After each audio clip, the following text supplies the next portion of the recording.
క్రోధినామ సంవత్సరంలో వృషభ రాశికి ఎలా ఉందో తెలుసుకుందాం.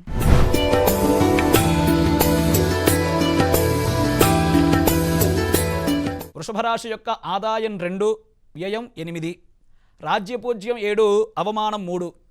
ఈ యొక్క రాశి వారికి జన్మరాశి స్థిత బృహస్పతి మేషంలోంచి బృహస్పతి వృషభ రాశిలోకి మారుతున్నాడు. దశమంలో శని, ఏకాదశంలో రాహువు. కాబట్టి ఈ యొక్క వృషభ రాశికి వ్యవసాయ రంగంలో బహుబాగుగా రాణిస్తూ ఉంటారన్నమాట వారు. అలాగే భూ వ్యాపారులకు అత్యున్నత ధనం అనేది ఏర్పడుతుంది. వ్యక్తిగత ఎదుగుదలలో కొత్త అవకాశాలు ఎదురవుతూ ఉంటాయన్నమాట. అలాగే స్థానచలనం కూడా జరుగుతూ ఉంటుంది. ఉద్యోగులకు కావచ్చు, వీళ్ళకి ఎవరికైనా సరే స్థానచలనం అనేది జరుగుతుంది. తద్వారా స్థానచలనం ద్వారా వీరికి అఖండమైన ఐశ్వర్యం కూడా ఏర్పడుతుంది. స్వల్ప అనారోగ్య సమస్యలు కూడా ఉన్నాయి వృషభ రాశి వారికి, అది కొద్దిగా చూసుకోవాల్సింది.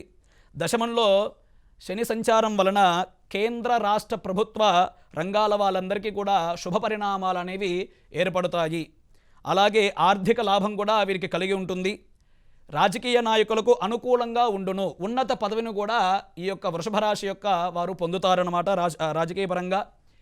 అలాగే ఈ యొక్క రాశి స్త్రీలకు వివాహం అనేది ఈ సంవత్సరం చేయడం అత్యంత శుభప్రదం అన్నమాట. బృహస్పతి యొక్క బలం అనేది బాగా ఉంది కాబట్టి మంచి పరిణామాలు కలుగుతాయి ఈ వృషభ రాశి యొక్క స్త్రీలకు. వీరి యొక్క అదృష్ట సంఖ్య 6. మంగళ గురువార నియమాలను పాటించడం వల్ల శుభ పరిణామాలు ఏర్పడతాయి. అలాగే దుర్గా చండీ అమ్మవారి యొక్క ఆరాధన, అలాగే దుర్గా చండీ యొక్క హవనం అనేది చేసుకోవడం ద్వారా మనోవాంఛా ఫలసిద్ధి అనేది కలుగుతుందన్నమాట ఈ యొక్క వృషభ రాశికి.